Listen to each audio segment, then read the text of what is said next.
라커룸 본격적으로 시작하기 전에 일단은 지난 4월 4일 오전 11시 22분 헌법재판소 재판관 전원일치의 판단으로 이제 탄핵 인용이 됐습니다. 뭐 이 자리에서 우리 대표님이나 우리 이긴 최고 항상 8대 0이라고 신경 안정제를 많이 주지해 주셨는데 근데 그 전 과정에서 여러 가지 얘기가 많이 나왔었기 때문에 그게 8대 0 맞겠지 하면서 했지만 결국 8대 0이 나왔습니다. 대표님 어떻게 보셨어요? 헌재의 판단 인용. 제일 인상적인 문장은 국민 신임 배반이란 말이죠. 대한국민의 예, 국민 신임 배반. 박근혜 전 대통령 탄핵 때도 그 용어가 쓰여졌습니다. 그런데 예. 이분은 특별하게 느껴졌습니다. 배반이란 말이 그 사실은 계엄 선포가 배반이니까 그건 군사적 반란이라는 뜻도 포함되어 있거든요. 네. 사실은 그 정치적으로는 친위 쿠데타인데 그런데 8대 0, 8대 0 하다 보니까 제 별명이 8대 0이 돼버렸어요. 그래서 요새 길에 가면은 그 택시 기사들, 자영업자들 손 들고 하는 사람들이 있더라고요. 그런데 8대 0. 표정이 밝아요.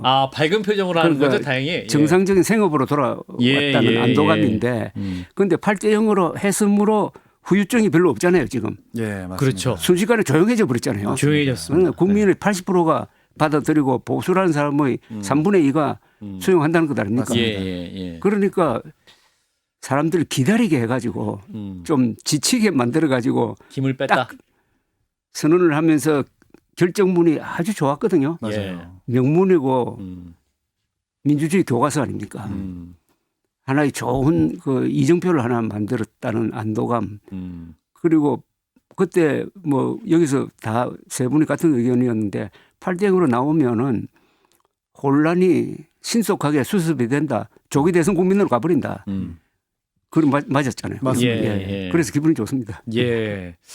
사실은 그 헌재의 판단 이후에 뭔가 큰 혼란이 있을 수도 있지 않겠냐 우려가 있었는데 그 헌법재판소의 결정문 자체가 너무 완벽한 문장 속에 아름다운 문장 속에 단호하게 선포가 됐기 때문에 정말 논란이 없었는데 자 이긴 최고는 저도 이제 결정문 보니까 이게 윤석열 대통령의 임기 3년을 종합적으로 평가한 이제 평가문도 되겠더라고요. 예. 제가 인상 깊게 본 이제 문구가 그겁니다. 자신을 지지하는 국민들을 초월해서 국민들을 하나로 이렇게 통합시켜야 할 책무를 져버렸다. 그렇죠. 위반했다. 전 그게 가장 뼈 아프겠더라고요. 이 3년 동안 계속해서 자신을 지지하지 않는 진영에 대해서는 자꾸 반국가 세력이라든지 뭐 간첩 세력이라든지 하는 말들을 좀 서스럼 없이 계속 꺼냈는데 예. 그것에 대한 일가를 해준 것 같아서 굉장히 속 시원했고 또 무엇보다 군인에 대해서 한번 언급해 준 게 전 되게 좋았습니다. 왜냐하면 이번 계엄 내란 국면에서 사실 군인들이 어쩌면 좀 악마화되는 경향이 있습니다. 그런데 헌법재판소는 계엄권자의 부당한 지시와 이 군인들의 소극적 대응을 분리해가지고 평가를 하면서 국방의 의무를 다하는 요즘 청년 세대들에 대해서 다시 한번 좀 언급해 주는 걸 보면서 헌법재판소가 상당히 좀 배려가 있었다, 세심했다는 생각이 들고 무엇보다 판결문이 되게 쉽더라고요. 예. 읽기가 쉬웠습니다. 맞아요. 이 내란 사태를 잘 모르는 사람들도 나이가 어린 사람들도 한번 읽어보면 단숨에 이해시킬 수 있을 만한 판결문이라 좀 평가를 하는데 왜 그렇게 썼을까 생각해 보니까 가급적 많은 국민들을 납득시키고 이해시키려는 헌법재판관들의 어떤 고민이 담겨 있는 판결문이 아니었나라는 생각이 듭니다.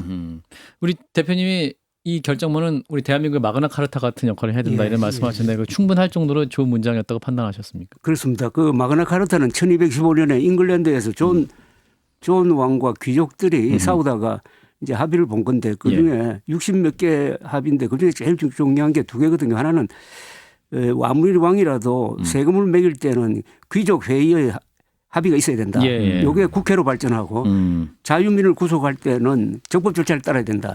이게 그 뒤에 구속영장 제도라든지 이 법치로 발전한 것 아닙니까?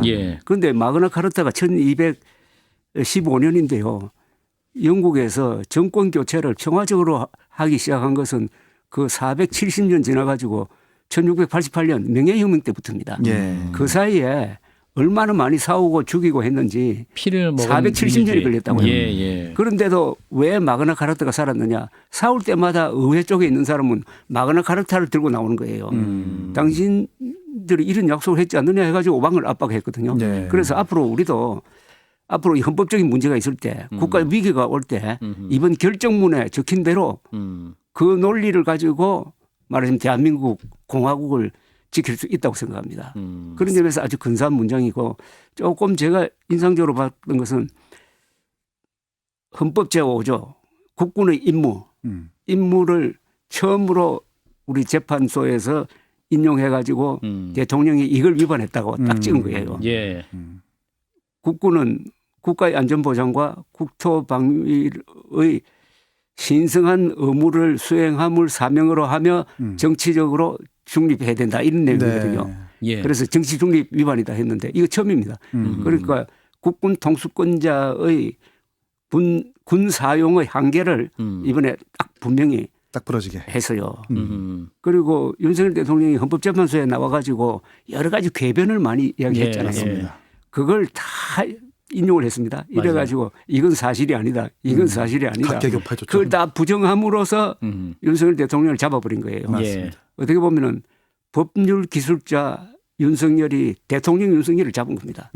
그 결정문에 따르면은. 예. 아무튼 굉장히 의미 있는 헌재의 최종 판단 이 결정문 앞으로 뭐 모든 대학에서 이 교양으로 배워야 될 것 그렇죠. 같은 그런 생각이 들 정도로 두고두고 회자될 명문이었습니다. 자, 이제 헌재의 판단 이후에 이제 조기 대선 국면으로 갔습니다. 조기 대선 국면으로 가면서 6월 3일로 이제 장미 대선이 됐습니다. 오늘 이제 국무회의에서도 결정이 됐는데 근데 범보수 진영의 대선 주자만 15명이다. 혹은 뭐 18용, 18마리의 용이다. 뭐 이렇게 얘기가 나오는데 자, 일단 오늘 김문수 장관이 국무회의 후에 장관직을 사퇴를 했고 본격적으로 대선 준비에 뛰어들 것으로 보입니다. 영상을 일단 보고 말씀 이어갑니다. 지금 국민들께서도 원하는 분들도 있고 또 저를 아는 분들도 원하는 분들도 있고 또 여러 가지 국가적으로 어렵고 이런 부분을 해결해야 될 책임감도 느껴서 사임을 하고 출마를 하려고 생각합니다. 예, 자 김문수 장관, 지금까지 여론조사가 잘 나와서 출마 의사 있냐 할 때 계속 침묵을 지켰는데 드디어 이제 사퇴를 하고 출마 의사를 속적으로 좀 밝힌 부분이 있으면 출마하려고 생각하고 있다. 자, 대표님 어떻게 보셨습니까? 국민의 뜻을 또 언급을 했는데. 저는 아까 말씀드린 대로 4월 4일 헌법재판소 결정문을 예. 마그나 카르타로 만들려면은 지금 이런 상황에 대해서도 그 논리를 인용해야 된다고 생각합니다. 아하. 윤석열 대통령이 통치 구조를 혼란시키고 국민 기본권을 제한했다고 했거든요. 예. 그러면서 국민 신임 배반자라고 그랬는데 그렇다면은 그 윤석열 대통령을 지난 4개월 동안 거의 결사옹위한 국민의힘도 국민 신임 배반당이 되는 거 아니에요.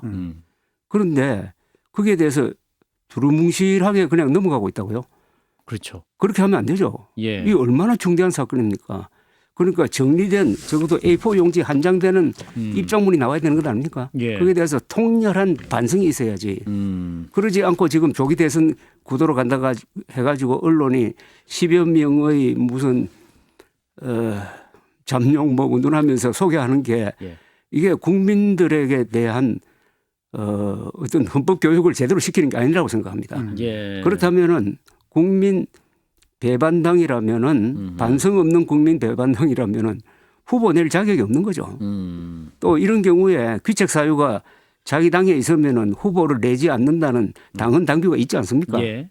그래서 무슨 구청장 그렇죠. 후보도 내지 않았습니까? 예. 이거는 보궐선거 그보다도 때. 훨씬 더 엄격한 반역 그리고 현재 내란 우두머리 형사 피의자인데 예. 어떻게 제명도 안 했잖아요. 그렇죠. 출당도 안 시켰잖아요. 맞습니다. 그러면 공범 상태인데 예. 과연 대통령 후보를 낼 수 있느냐 하는 나는 이 근본적인 문제에 대해서 문제제기를 이제 하는 분들이 몇 분 계시더라고. 뭐 김웅 전 의원, 예, 맞아요. 뭐 정규재 전 주필 뭐 이런 분들이 하는데 이거는 공론화가 돼야 그래 해야 국민의힘이 여기에 대해서 응답을 하게 될 거라고 생각합니다. 아니 그 헌법재판 기간 내내 기각 혹은 뭐 이제 안 될 거다, 각하될 거다 이렇게 주장했던 분들이 인용되고 나니까 또 국민의힘 의원들 중에는 인용될 줄 알았다 하면서 또 갑자기 태세전을 하신 분도 있고 나경원 의원이 그랬고. 굉장히 좀 뭐랄까 국민들 보기 입장에서는 이 국민의힘을 바라보면서 이게 좀 어떻게 봐야 되는가 이런 생각 많이 하실 것 같아요. 아니 근데 국민의힘은 사실 탄핵 대통령을 2명이나 배출시켰잖아요. 예. 그러면 귀책 사유라는 게 뻔히 인정이 되는 거고 구로구청장에서 그 귀책 사유가 인정이 됐으니까 후보를 안 낸 건데 구로구청장의 귀책 사유와 이 탄핵의 귀책 사유가 어찌 다를 수 있겠는가 아마 국민들이 납득을 못할 겁니다. 예.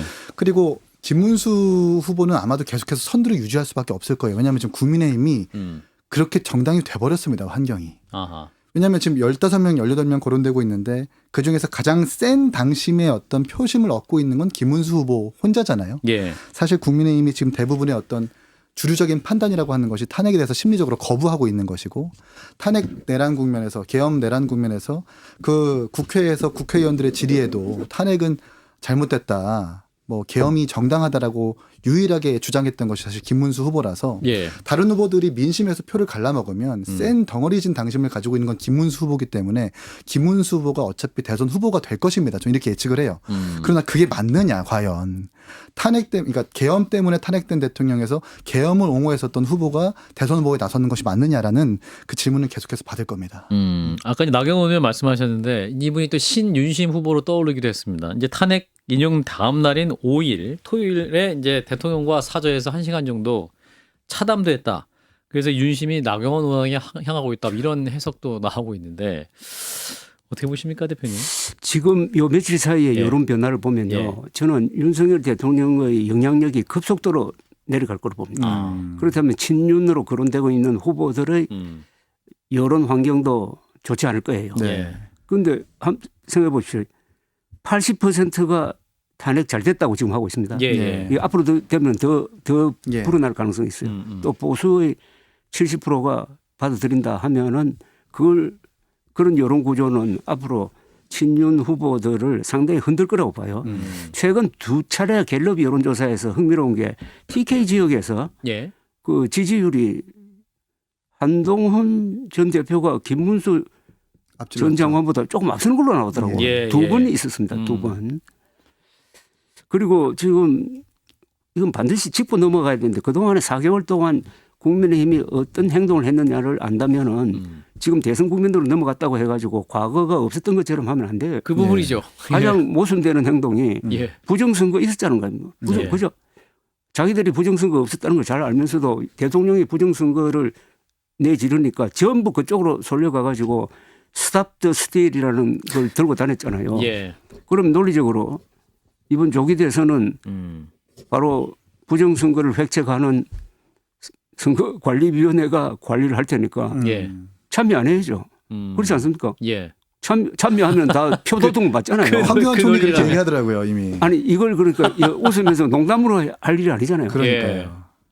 이걸 가지고 온 국민을 속이고 이렇게 난리를 쳐놓고 그냥 시침이 딱 떼고 아무 일도 없었던 것처럼. 그러면 안 되죠. 아무 일도 없었던 것처럼. 예.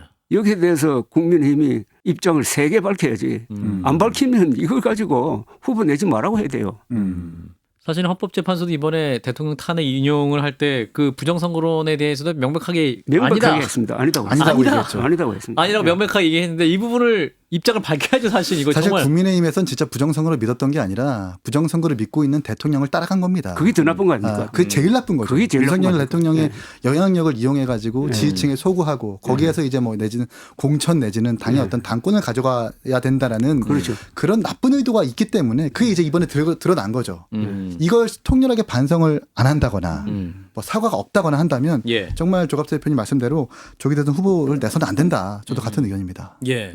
자, 이런 건데 안철수 의원 이제 오늘 광화문에서 대선 출마를 선언하게 됐는데 이분이 이제 윤 전 대통령 스스로가 당과 보수를 살리기 위해서 어떤 행보를 보여야 하는가, 무엇이 최적인가를 고민하고 있다고 들었다. 뭐 이렇게 말씀을 하기도 했는데 사실은 탄핵 인용된 다음 날 그 거리에는 생각보다 정말 무서울 정도로 열기가 많이 사그러진 그런 모습을 보였는데 네. 윤 전 대통령 어떤 행보를 보여야 한다고 보십니까? 이긴채고 말씀하시죠. 저는 그 집회 규모가 줄어든 이유는 워낙 파면의 내용이 완벽하기 그렇죠. 때문에 아, 보수 지지층 내지는 극렬 지지층이라고 표현하는 분들이 최대한 선회해서 생각하고 이해해 보면 예. 그걸 납득하시는 것 같아요.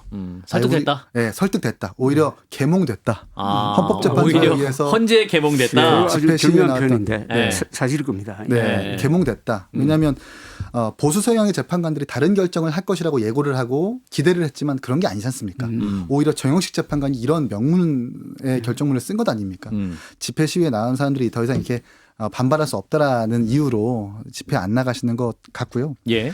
안철수 의원은 저는 좋게 평가를 합니다. 왜냐하면 전문성도 있고 또 계엄 해제 국면에서 용기 있게 또 계엄 해제 그렇죠. 참여하고 음. 또 탄핵 찬성의 목소리를 냈으니까 예. 국민의힘에서 몇 안 되는 정치인이라고 저는 평가를 하는데 근데 이분도 한동훈 대표 내지는 유승민 의원과 마찬가지로 이 당심에서 큰 지지를 뒷받침받지 못하기 때문에 유의미한 성적을 거두기는 좀 어렵다고 좀 예측을 하고요. 무엇보다 이제 안철수 후보가 조금 정치인으로서 평가가 안 좋게 된 계기는 분당에 출마하면서부터였었거든요. 예. 그래요. 이재명 네. 대표를 이제 잡겠다고 하면서 분당으로 출마를 하게 된 건데 사실 분당이라고 하는 것은 국민의힘의 텃밭입니다. 천당 밑에 분당이라는 표현이 있을 정도로 국민의힘에 매우 유리한 지역인데 예. 인천 계양을에 만약에 이재명 대표를 잡겠다고 나서겠다면 그 결기를 인정받을 수 있겠습니다만 분당이라는 어찌 보면 국회의원 의석을 좀 따놓은 당상인 것처럼 얻게 된다는 그런 예측 때문에 그런 출마를 한 것으로도 많이 읽혀지기 때문에 아마 그때부터 뭔가 안철수 후보에 대한 어떤 대권에 대한 평가 이런 것들이 좀 안 좋게 이루어지는 건 아닐까라는 생각이 듭니다. 자, 윤 전 대통령 당과 보수를 살리기 위해서 어떻게 해야 한다고 보십니까, 대표님?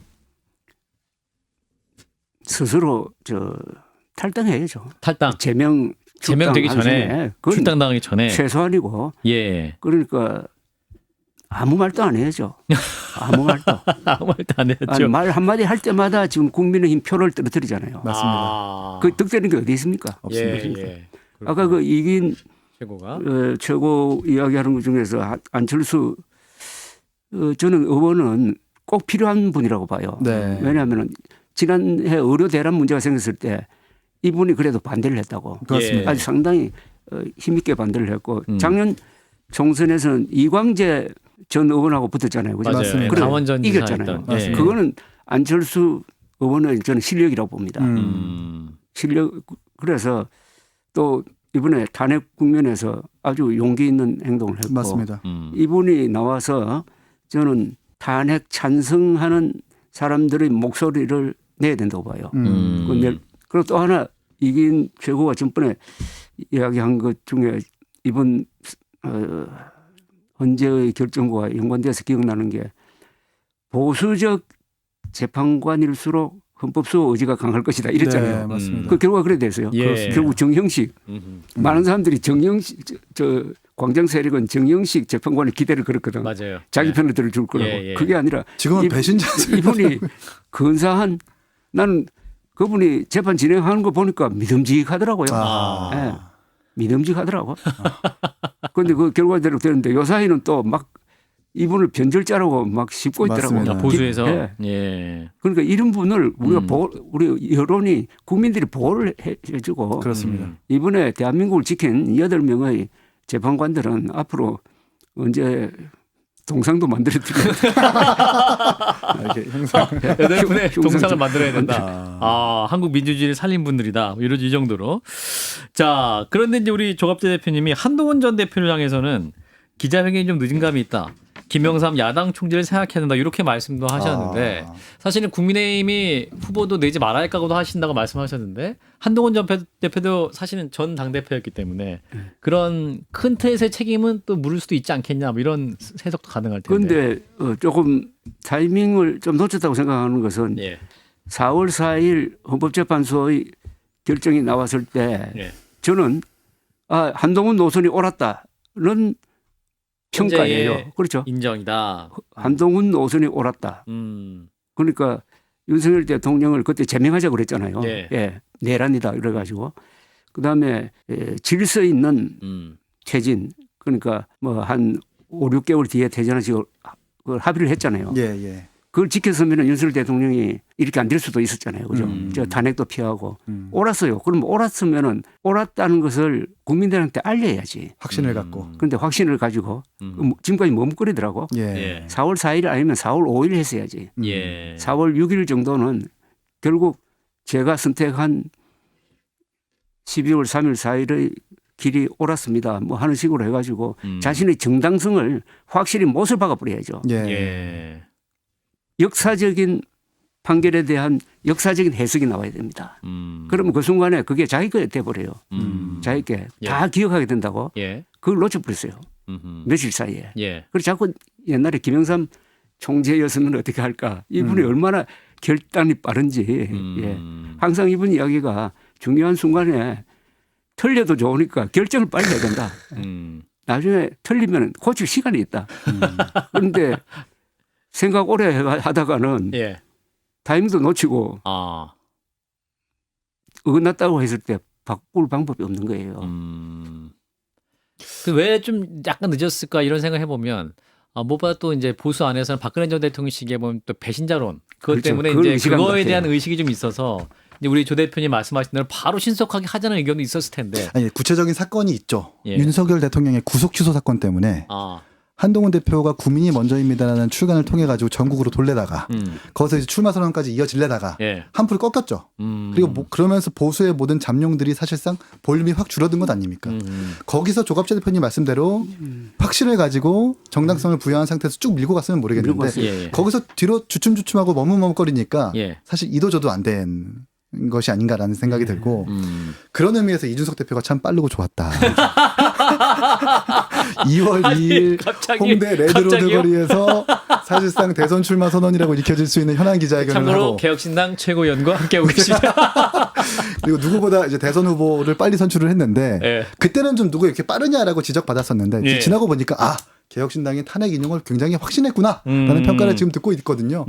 예, 선택을 할 때는 좀 이른감이 있다라고 평가받을지언정 저희는 어쨌든 저희는 편파 방송이니까요. 우리 시청자 여러분 이해해 주시기 바라고. 예. 자, 조 대표님이 지그시 웃음을 갖고 계시는데. 자, 이준석 대표. 2023년 12월 초에 제가 조선일보하고 인터뷰를 했는데 예. 주제가 이준석 그 제목이 어떻게 나왔냐면 예. 조갑재하고 코테이션하고 이준석 젊었을 때 YS를 닮아 이렇게 나왔고 그 옆에 예. 보수의 구명정 뭐 이렇게 했는데 구명조끼, 구명정. 그날 이월의 방주. 조선일보 그 기사에 댓글이 약 한 3천 개가 달렸어요. 와 엄청 달렸네요. 그런데 99%가 저를 욕하더라고. 우리 대표님 욕해. 감히 어떻게 감이 어떻게 YS하고 비교를 하느냐고 하는데 그때 YS가 20대 국회의원 된 사람입니다. 맞아요. 그러니까 예. 40살의 YS와 40살의 이준석 비교하면은 뭐 이준석 대표가 그 경력에서 빠질 게 없어요. 그렇군요. 예. 근데 지금 이제 국민의힘 그러니까 보수 진영에서 지금 제가 이제 18마리의 용이다라고 말씀드렸는데 친박에서는 최경환, 이정현, 반윤에서는 이제 안철수, 한동훈, 유승민, 멀윤에서는 홍준표, 와일드카드로 한덕수 총리, 친윤에서는 김문수, 김기현, 나경원, 윤상현, 원희룡, 지자체장에서는 오세훈, 이철우, 박형준, 김태흠, 유정복, 이장우. 와, 이분들이 이렇게 이제 막 얘기하는 거 그만큼 강력한 주자가 없다는 그렇죠. 반증이기도 하고 그렇죠. 나도 뭐 이런 느낌이어가지고 대표님 이거 어떻게 보세요? 이 지방자치단체장들이 많이 나오는 것은 예. 내년 지방자치 선거를 위한 포석이다. 뭐 밑져야 본전의 맞죠. 그 지역민들에게 PR PR. 차원 아닌가 하는 생각이 들고 예. 다만 그분들이 하는 이야기에 들을 바가 있더라고요. 특히 유정복 인천시장이 하는 그 구체적인 정책, 예. 정책에 대한 아주 디테일한 지식. 예. 그 너무 우리가 지금 정치 중심으로 이야기하고 있는데 행정 중심으로 보면은 지방 이 자치단체장 출신들이 할 말이 굉장히 많을 것 같아요. 맞습니다. 그래서 언론에 대해서도 굉장히 불만이 많더라고. 예. 왜 우리 이야기는 이야기 안 하냐. 특히 개헌 문제에서 분권 이야기하면서 진짜 분권은 수직적으로 중앙과 지방의 분권이 중요한데 그렇습니다. 그거는 무천 그래서 저는 좋다고 생각합니다. 예. 그래서 경선 과정을 통해서 예. 그분들의 이야기를 담고 그래 되면은 경선 과정에서 상당히 구체적인 정책 이야기가 나올 거라고요. 예. 정치보다는 정책 이야기가 예. 나오는 거예요. 그렇군요. 그러니까 또 새로운 아젠다의 발굴, 그래서 또 예. 이제 탄핵 인용 이후에 또 새로운 대한민국에는 구상을 해야 될 텐데 그것을 위한 논의의 과제로 좀 충분한 토론이 되면 좋겠다 이런 바람을 주신 것 같은데 이준석 의원 좀 얘기를 더 해보면 최근 또 대구에서 홍준표 시장과 점심을 함께했다고 하고 오세훈 시장도 만났습니다. 근데 홍준표 대구시장이 뭐라고 얘기했냐면 결국 이준석 의원은 우리 쪽으로 와야 한다 이렇게 했는데 이준석 의원은 또 단일화 가능성 거의 없다 못 박을 상태죠. 그러니까 홍준표 시장이랑은 뭐 사적 치부지 좀 있어가지고 네. 대구 내려갈 때마다 자주 전화하고 식사 자주 하는 거라서 뭐 이 홍준표 시장의 말에 어떤 전 큰 의미를 두지는 않고요. 최근에 이제 뭐 신성범 의원이라든지 여러 국민의힘 주자들이 이준석 의원이 다시 들어와야 된다 내지는 뭐 단일화에 대한 어떤 포석을 까는 것 같은데 전 좀 애석하게도 이준석 대표가 나가면 국민의힘의 3, 4% 지지율이 오를 것이다라고 공식 논평했었던 정당이 국민의힘이었거든요. 예. 근데 이제 와서 다시 이준석을 찾는다라는 것 자체가 국민의힘이 얼마나 지금 능력도 없고 이게 능력을 타개할 수 있는 의지가 없느냐. 버스 떠났다. 있을 때 좀 잘하지. 버스 떠났다. 이렇게 말씀 좀 드리고 버스가 싶. 또기 노선이 있으면 회송이 될 수 있잖아요. 회송. 아마 그 버스는 예. 그렇게 되고 나서 예. 그 노선 자체가 없어질 겁니다. 노선이 없어졌다. 훼손될 겁니다. 아, 그렇군요. 이 단일화 의미는 저 없다고 보고 단일화 하게 되면 네. 사실 저희 개혁신당이 죽을 겁니다. 그걸 너무나도 잘 알고 있어요. 그 홍준표의 자유한국당 시절부터 네. 미래통합당을 지나서 이 그 국민의힘이 될 때까지 그때 새로운 보수당이나 다른 정당이나 이렇게 덩어리와 덩어리를 합쳐봤었던 기억이 있습니다. 그런 예. 경험이 있는데 그때 총선에서 민심은 굉장히 냉정했거든요. 그렇게 그냥 두 당을 합친다고 해가지고 사람들은 절대 표를 주지 않습니다. 이제는 보수냐 진보냐가 아니라 이제 상식적인 사람들한테 그리고 국가를 어떻게 지도자로서 이끌지에 대한 비전이 명확한 사람한테 표를 줄 거거든요. 예. 그런 의미에서 봤을 때 국민의힘이랑 단일화를 언급하는 것 자체가 사실 개혁신당 태생에 대한 본질의 어떤 모욕이고 우리 당원들에게도 굉장히 좀 안 좋은 이야기이기 때문에 단호하게 선을 긋습니다. 아직 뭐 출발선도 제대로 쓰지 않은 상태인데 그렇죠. 이제 그 단일화의 디귿도 좀 웃긴 얘기인 것 같고. 그런데 예. 저기는 지금 이 한국 보수가 대표자가 없어요. 근데 국민의힘은 보수 정당이 아닙니다. 그건 아닌가요? 아니잖아요. 아니죠. 지금까지 한 행동을 보면은 국민 배반당. 헌법 보수 파괴 정당. 세력이고 네. 아니 국민 배반당. 무능하고 특히 부정선거 음모론에 넘어가는 정당이 맞습니다. 어떻게 이게 보수 정당입니까? 보수는 사실, 법칙, 과학을 기반으로 해야 되는데 그렇다면은 대표성이 없어요. 근데 국민의힘은 보수 정당이라고 할 만한 근거를 완전히 상실했습니다. 예. 그러면은 보수 세력은 고화된 겁니까? 아니 위대한 보수 세력 아닙니까? 한국은 이승만 대통령으로부터 지금까지 문명 건설 세력 아닙니까? 예. 문명 건설이라는 것은 훌륭한 제도를 만드는 것의 총합이 문명인데 맞습니다. 그런데 이준석 대표는 일찌감치 보수의 구명정이 되겠다고 했잖아요. 예. 금투사 정치를 청산하는 제3의 길을 가고 또 보수의 깃발을 안 내렸잖아. 네. 난 그게 굉장히 근사하다고 봅니다. 예. 이럴 쯤 되면 나는 막 보수가 아니고 중도 이래 나오는데 그걸 변명하지 않고 보수 특히 공정, 자율, 과학 이런 미래를 던지고 네. 좌도 아니고 우도 아니고 앞으로 가겠다.